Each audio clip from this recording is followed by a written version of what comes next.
Yo, what is good, everybody? Today, we've got another mock draft video. This is my second mock draft, and I know it's been a while since my other one, and it's been so long since my last video that I'm actually wearing the same shirt. This is purely a coincidence, but yeah, it shows that's how long it's been. But today, as I said before, we've got a mock draft, and this is after free agency. And after some of the pick trades that we've been seeing with the Miami Dolphins, Eagles, and 49ers. So let's get right into it. Number one, I'm still going Trevor Lawrence. He's just the best QB in this class. Makes sense. I'm going to stick with him there. Number two, I'm going Zach Wilson. Recently, there was a video of him that went viral from his pro day where he rolled to his left and threw on the run about 40 yards downfield, straight into the hands of his receiver. An incredible throw. Not many players can do that. So he's really showcasing his talent. Number three, 49ers, who traded up with the Miami Dolphins. I think they need a QB as well, and I'm going to go Justin Fields here. I'd caution everyone who says that Trey Lance is a better prospect, even though he might have some better talent, per se. Justin Fields has faced competition and has beaten competition. He also ran a 4.4 40-yard dash in his pro day, which, shows his athletic ability as well. He's got a gun of an arm. Trevor Lawrence actually tweeted about Justin Fields' gun. So, I think he's a good fit there in San Francisco.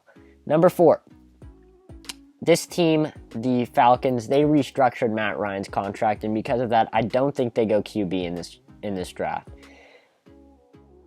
So, they need some defense, and I'm going Micah Parsons here. He's had some hazing issues at Penn State, but I really don't think that it's really going to make him fall very much. I think Micah Parsons on that defense would be lethal, and that's what really been holding them back from making the playoffs in the past few years.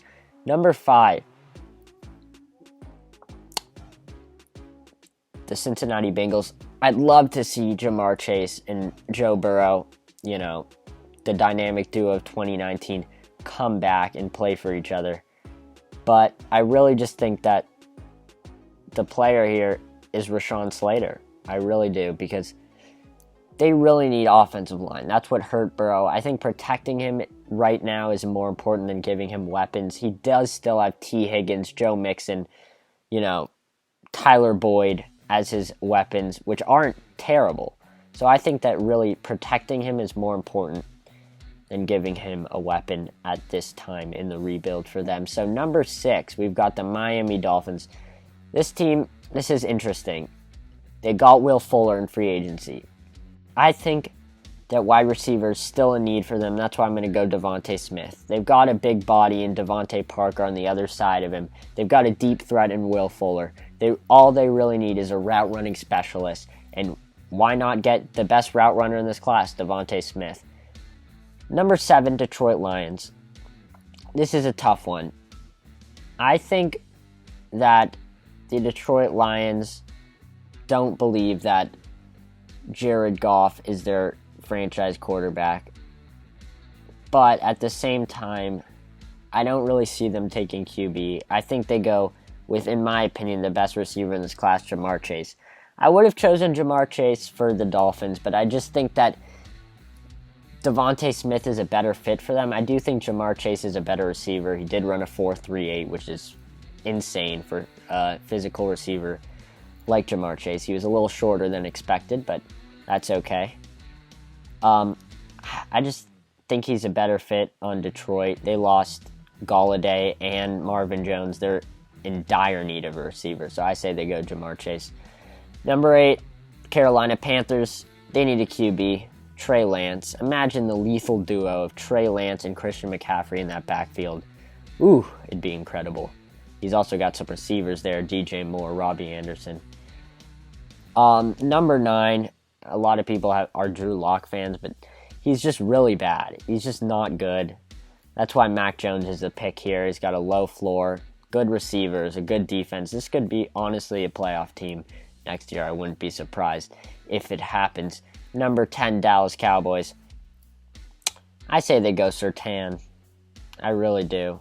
Surtain is the pick here.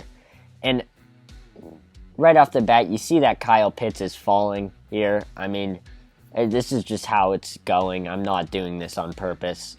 But maybe in real life he goes higher than this. Could happen.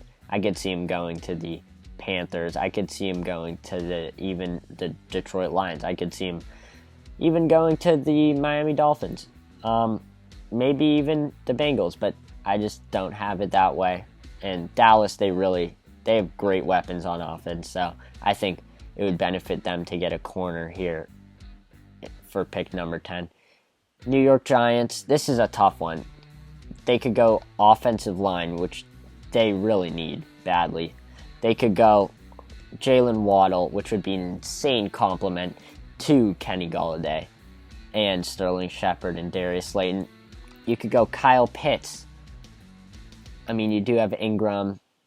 You do have Kyle Rudolph, so I don't really see that happening. I say you go Penei Sewell. You really got to protect Daniel Jones. You gave him the weapons. You need to give him the protection. I say Penei Sewell. Number 12, you've still got Waddle and Pitts on the board, and that's the two people that I think are the only people that could have a chance of going to this team, the Philadelphia Eagles. Based on his insane pro day, I'm going Kyle Pitts. He's just an insane weapon. He's just incredible. Number 13, the Chargers. This is a tough one again. You could go Jalen Waddle. You could go Darisaw. You could go Elijah Vera Tucker to shore up that O-line for your young QB. But I'm going to go Waddle. He's just such a great weapon. He'd be a great complement to Keenan Allen, who's in the slot. Just Waddle is just insane, and for him to fall this far, I don't know how he did, even though this is my mock draft. That would just be a great pickup for the, not San Diego Chargers, the Los Angeles Chargers now. So stupid. Why do they have two teams in LA? And I live in LA, and literally everyone's a Rams fan, which is, I don't know how to feel about that. Number 14, the Minnesota Vikings. I mean, the dude they need is still available, Elijah Vera Tucker. They need interior O-line. I think I mocked this to them last time, so it makes sense. Just keep getting better on that interior O-line. Number 15, the New England Patriots. Now, this is a tough one. Not many people that I love are still available for them right now. Says they need quarterback, linebacker, receiver, corner even. So this is a really tough pick here. I say they go corner, they go J.C. Horn here. I would go Farley, but Farley had that back injury, and people are kind of scared about that. So I'm going to be scared about that too. I'm going J.C. Horn. They need another corner on the other side of Stephon Gilmore, so I'm going to go with J.C. Horn there. This Cardinals team, they also need a corner, and I'm going to go two corners back to back. This time I'm going Caleb Farley. I am a little nervous about the back injury. Maybe Belichick is, but I don't think the Cardinals will be. I think they want to get the very athletic 4.28 running Caleb Farley on their squad. Number 17, the Oakland Raiders. They need line, they need linebacker. I'm gonna go line here. They shored up their edge problem with signing Ngakoue. So, and they did let some offensive linemen go in free agency, cut them. So I think they really need offensive line, and Derek Carr is not good under pressure, so shoring up that O-line is pretty important. Christian Darrisaw to the Raiders. Number 18, Miami Dolphins once again. I think you go Kwity Paye off the edge. I really do. Kwity Paye is just super athletic. He's a monster. They need edge, so why not just get, in my opinion, probably the second best edge player in this class, but if you take into account injuries with Jalen Phillips, the best edge player overall, if you take into account injuries. So that pick makes sense for them. 19, Washington football team. They really helped their team out a lot this off season. They got some corners, they got a receiver, they got, a QB, Ryan Fitzpatrick. They're really making a run for the playoffs this year. And for that reason, you got to protect your new free agent QB with Tevin Jenkins, an offensive tackle, their biggest need. Number 20, you got the Chicago Bears. This team needs a QB, but they signed Andy Dalton. I don't know where this team is going. I don't know what they're doing. This is a terrible franchise. I don't know what they were doing in free agency this year.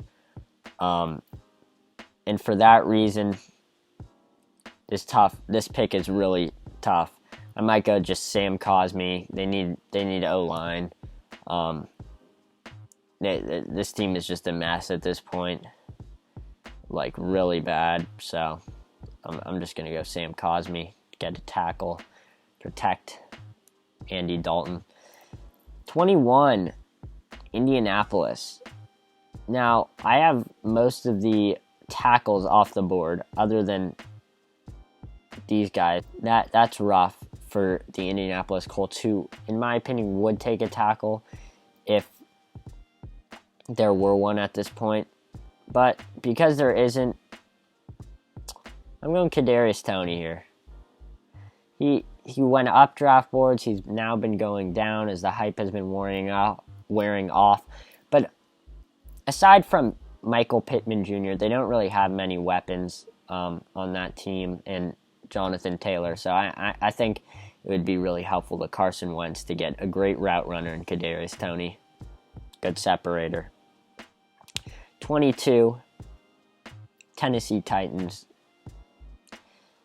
I'm going to go Greg Newsome here. They really need corner. Makes sense for them. Not much to say there. 23, Jets. They also need corner. So Eric Stokes could be in play here. But I think edge is more important for them at this point. And I think they take a high-risk, high-reward pick, Jalen Phillips. In my opinion, the most talented defensive end in this draft. But at the same time, he does have those concussion issues. So that is a little bit scary. But I still think they go with him. High risk, high reward. Could be good. Could be terrible. The Pittsburgh Steelers, they need offensive line, and I think they go Landon Dickerson here. Can I click them? Okay. Jacksonville Jaguars. They got their franchise QB. They got some receivers in free agency. I think they got Marvin Jones. They have some good weapons there. They, in my opinion, they really need to help that run defense, and that's why I'm going Christian Barmore for them. Welcome to the Jacksonville Jaguars. Number 26, Cleveland Browns. They need edge as well across from Myles Garrett. So I'm going to go Azeez Ojulari. He fell this far. I think the Browns would be psyched to have him on their team. 27, Baltimore Ravens. They need edge as well, but there's no one really worth picking here. Maybe Owe, but he's kind of more of a project player. They're in win-now mode. I don't see him as a great fit there. They could go Merrick. They need safety. But I think they go receiver. They finally just get a receiver for Lamar Jackson and not bum-ass Sammy Watkins. Like, come on, dude. He's not going to solve their problem. I do think he's a little underrated, but he's not going to solve their problem there. New Orleans Saints. Lost Emmanuel Sanders. Lost Drew Brees. But they did sign Taysom Hill to a huge contract. They need corner. They need edge. They need receiver because of Emmanuel Sanders. I think they go with Jason Owe. High-risk, high-reward player as well. He's very athletic. What do you run? Like a 4.45 or something? Something crazy like that in his pro day. So he could really be a huge piece for this team. I think he's a good fit there as well. I do think the Saints have a great coaching staff that could coach him up and make him a really great player. Number 29, the Green Bay Packers. This is tough again, but I think I'm going Eric Stokes. Kevin King just was horrible at corner last year in the playoffs, so they really need corner. Eric Stokes is really good, so I'd love to see him there. You know what? For this team, for the Bills, I'm going Najee Harris. They don't really have many needs. I just think that getting another playmaker for Josh Allen at QB, even though they did sign Emmanuel Sanders, would be great. How many times did I say Emmanuel Sanders in the last minute? I don't know, a ton. But Najee Harris, he can receive out of the backfield. He's a bruising back. He also is very agile. Not the fastest, doesn't have the breakaway speed that maybe Travis Etienne has. But I do think that he would be an incredible fit with Josh Allen in that backfield of the Buffalo Bills. So, down to the last two picks. Number 31, the Kansas City Chiefs. I might go Radunes here. Just get a tackle to protect Patrick Mahomes. That's what you got to do. You got to protect your guy. They have good enough weapons, so I don't think receiver. It's a need, technically, because their receivers aren't that great outside of Tyreek Hill. But at the same time, they're producing at an insane level. Hill and Kelsey are pretty much enough for this team. They've also got Clyde Edwards-Helaire out of the backfield to throw to. So I think tackle is more important at this point. That's why I'm taking Dylan Radunes. Number 32, the defending champion, Tampa Bay Buccaneers. This team doesn't have many flaws, really. But interior D-line is one of them. I'm going Levi Onwuzurike from Washington. There it is. That is my mock draft. Tell me what you agree with. Tell me what you disagree with in the comments below. Other than that, I'm going to scroll through here real quick. I will see you next time, whenever that may be. Peace.